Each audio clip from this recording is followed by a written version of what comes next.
हमारे जीवन की नींव हमारे बचपन के सुसंस्कारों में होती है। संस्कार जो कि हमें अपने माता पिता से मिलते हैं। यदि कोई अपने बच्चों का पालन सच्चे और उचित मूल्यों के साथ करता है तो बड़े होने के बाद उनका बच्चा नैतिक मानव बन सकता है। दूसरी तरफ अगर बच्चों का पालन कुसंस्कारों से भरपूर नकारात्मक दिशा में किया जाए तो वो बच्चे बड़े होकर दुष्ट मानव बनते हैं।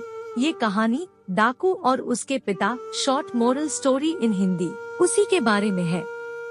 सिंधुराज राज्य में एक डाकू रहता था जिसका आतंक सबके दिलों में बस गया था। वह धनी गरीब बड़े छोटे सबको अपनी लूट से परेशान करता था। उसका दया और दयालुता से कोई लेना देना नहीं ही था। लोग उसके सामने हाथ जोड़कर गुहार लगाते, पर उसके दिल को यह बात कभी प्रभावित नहीं करती थी। उसने अनगिनत निर्दोष लोगों की हत्या की थी, क्योंकि उनमें से कोई भी उसके आगे आवाज उठाता, उसके खिलाफ बोलता तो वह उसे नष्ट कर देता था। सिंधुराज के राजा ने तय किया कि उस डाकू का खत्म करना ही उनकी प्राथमिकता है। राजा ने अपनी सेना को उस डाकू को पकड़ने के लिए एक आदेश दिया।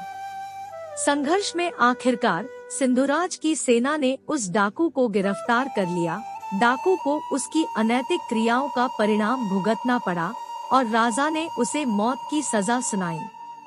जब डाकू का पिता उसके पास आया और मिलने के लिए बिना रुके उसके पास पहुंचा, तो डाकू ने उससे मिलने से इनकार कर दिया।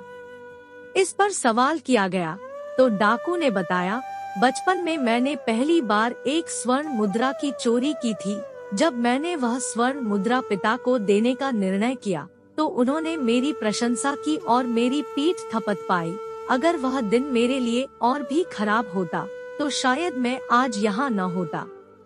आखिर में उस डाकू को अपने किए पर अफसोस हो रहा था, लेकिन अब अफसोस करने का कोई मतलब ही नहीं था।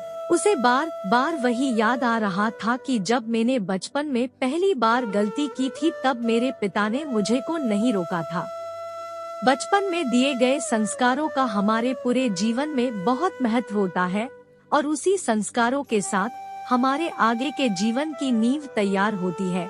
मोरल: इस कहानी से हमें एक महत्वपूर्ण सीख मिलती है कि हमारे जीवन की नींव हमारे बचपन के सुसंस्कारों में होती है। वह समय हमारी व्यक्तिगतता और नैतिकता का आधार रखता है। बच्चों को सच्चे और उचित मूल्यों के साथ पालने से ही वे जीवन में अच्छे और सदैव नैतिक मानव बन सकते हैं। दूसरी ओर कुसंस्कारों से भरपूर जीवन उन्हें नकारात्मक दिशा में ले जा सकता है। अगर आपको हमारी स्टोरी डाकू और उसके पिता short moral story in Hindi अच्छी लगी हो तो अपने दोस्तों के साथ भी शेयर कीजिए और कमेंट में जरूर बताइए कि कैसी लगी हमारी ये कहानी।